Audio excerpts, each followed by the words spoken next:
A framework agreement on security cooperation between China and the Solomon Islands is in the global spotlight. China says the deal, officially signed recently, is about cooperation in maintaining social order, protecting of lives and property, humanitarian assistance and natural disaster response.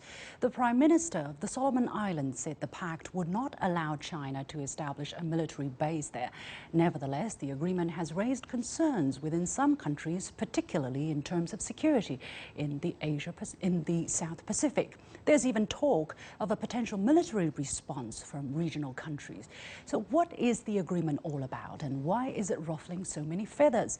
I'm pleased to be joined by Victor Gao, Chair Professor from Soochow University, joining us in Beijing via video link, and from Philadelphia, the United States, by Blackburn-Dwyer, the President of the consulting firm Grasshopper Strategies. Gentlemen, welcome to The Point. So a very brief introduction to people who may not know where the Solomon Islands is. It's made up of 6 major islands and hundreds of smaller islands located southeast to Papua New Guinea and northeast to Australia in the South Pacific Ocean. The capital is called Honiara. It has a population of about 650,000 people.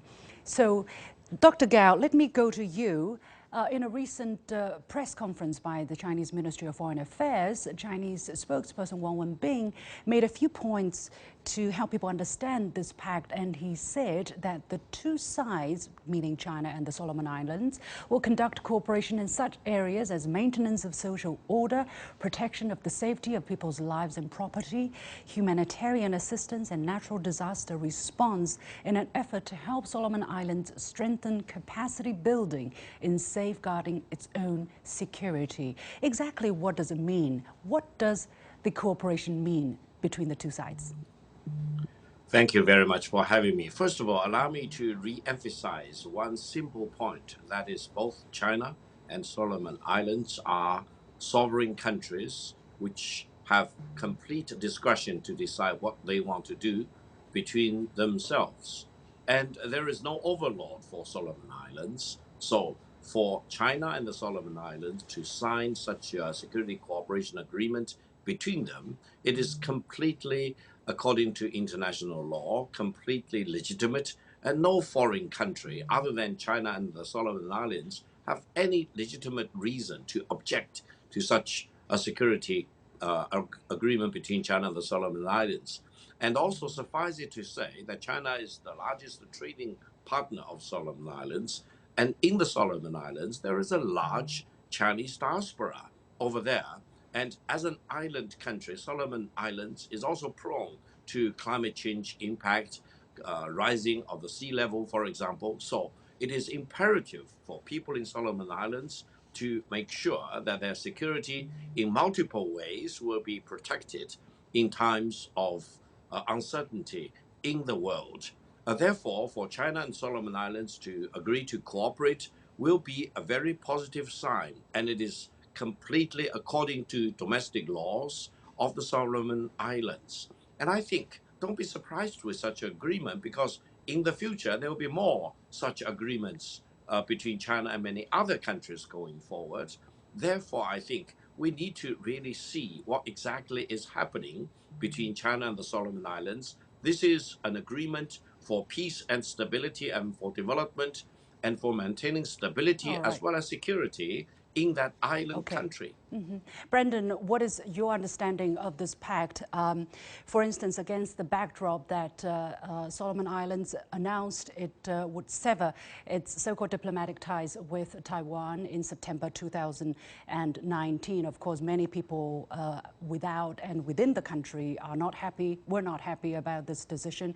And there were also riots, not only in 2006, of course, in the country, but also late last year, which broke out in the capital, and several people unfortunately were killed because of it, and also foreign businesses in the capital were affected as well. So help us understand, how do you see this agreement? Well, I think you found where the agreement comes from. The 2019 switch from recognizing Taiwan to recognizing China, recognizing mainland China as the political, power base, was a huge shift. both domestically and regionally. The current Prime Minister, Soochow, he came under intense criticism that resulted in those riots. Those riots, unfortunately, among the various different violence that broke out over a matter of weeks, in the early days of it, particularly the first 24 hours, saw violence in the Chinatown in Honiara. And it was that Chinatown violence that destroyed a number of businesses, and within 24 hours of that led to the current security pact with Australia, meaning that Australian police and military forces were sent and mobilized in Solomon Islands under the direct control and Solomon Island military commanders to help restore order. Now, the Chinese agreement on the surface appears to be very similar to the agreement that the Solomon Island has with Australia. But that begs the big first question. One, we don't really have any details on this agreement. So that's the big concern by a lot of people. The devil is in the details. Two, if the Solomon Islands has a long-standing security pact with Australia, a country that is legitimately next door, how does this security arrangement with China fit in? Australia puts their forces at the disposal of Solomon Island commanders. It is going to be very difficult for Australia to continue that security pact, knowing that there will be another country that could be at play there, and without clear understanding of what the command and control structures would be, how cooperation will work, and how this will all be meshed together in a time of crisis. Those types of questions beg the larger questions of why is this happening? And to my colleague's comment, Victor Gav, who I respect a whole lot, he's saying this isn't surprising because in the future we will have more agreements like this with China and other countries. Great. When we have more of them, it will be less surprising. But as the first one of its kind, it is surprising. All right. I would ask Victor, of course, to respond to those very important questions. But first, I would like to give the Prime Minister of Solomon Islands, Mr. Soochow, his voice. He said to Parliament that I ask all our neighbours, friends and partners to respect the sovereign interests of the Solomon Islands on the assurance that the decision will not adversely impact or undermine the peace and harmony of our region. He actually told the parliamentary session that in the spirit we welcome any country that is willing to support us in our security space by diversifying our security space. We do not give responsibility to one particular country to bear the burden of our security needs. But Victor, what is your answer to the two questions that Brendan raised? First, it is about transparency. Secondly, it's about the kind of geographical distance that's between China and the Solomon Islands. Why does China need to go? Why does the Solomon Islands rather need to go reach out all the way to China for policing help? Thank you very much. Just a few very quick points. First of all, allow me to emphasize that the overwhelming majority of the countries in the world, including the United States and Australia, recognize the PRC rather than the ROC in Taiwan. And there are only about a dozen countries, very small in nature, which still recognize ROC or Taiwan as the representative of China. Therefore, it is not surprising at all for the Solomon Islands to really join the big bandwagon in the world. All the United Nations organizations recognize China rather than Taiwan. So it is a megatrend. Don't get this wrong. There will be more countries recognize China or the People's Republic of China going forward. No one can resist this megatrend. There need no explanation for this. I think the Solomon Islands is moving in the right direction of history and time, and other small countries will do the same, including some other countries in the Pacific region. What about the transparency? Please.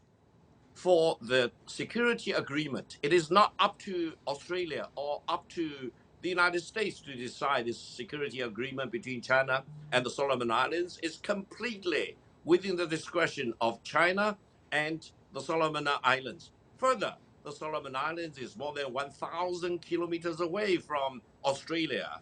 And let any Australian tell me that he or she is the overlord of Solomon Islands. There is no such thing as an overlord of the Solomon Islands. So wake up to the reality. Let the Solomon Islands be the Solomon Islands and give all the sovereign decision back to the Solomon Islands people. That's the mega trend of our time. Okay. Yeah, Brendan, let me put this to you. It's a readout by senior administration official after their travels to Hawaii, Fiji, Papua New Guinea, and Solomon Islands just a few days ago, basically. And in that readout, and especially by senior White House official Kurt Campbell, in that readout it says the United States respects the right of nations to make sovereign decisions in the best interest of their people. So what's wrong with this deal? I think we're conflating two issues. Raising questions and concerns is not the same as saying that a country or two countries do not have the right or legal ability to make an agreement. No one is questioning the ability of the Solomon Islands to make this agreement. No one is questioning the ability of China to come to what they see as an ally's need and aid and support. No one's questioning that. I don't disagree with that. I don't even think the United States is concerned about that. I think the concern is why? Why the timing? Why is China reaching out hundreds of thousands of kilometers? Why is the Solomon Islands in need of or concerned with their relationship with Australia? Is this a sign that the Solomon Islands is distancing itself from its historically most powerful trade partner? And why does China need the military access to refuel and recrew ships in the ports in the Solomon Islands, in an area that largely China's Navy has not been present? Now, there's good reasons for all of these. China is an expanding emerging power. So it's not that there isn't a right to these decisions or that these don't have logical explanations, but people have questions. Yeah, all right, I see your point. Victor, I have very short, within 1 minute, please address that. Thank you very much. I think, Brandon, I think this is the megatrend of our time. There is no need for explanation as for the reason why the sun keeps rising up in the east in the morning. This is the megatrend of our time. Come to terms with this megatrend, and this will be the megatrend of today and the tomorrow in the world. All right, we have to leave it there. Of course, the question is going to stay there and people will continue to talk about it and even threaten the use of force if a certain red line, so-called red line, is stepped on. But anyway, we have only time for this today. Many thanks to Victor Gao and Brandon Blackburn-Dwyer joining us from China and the United States.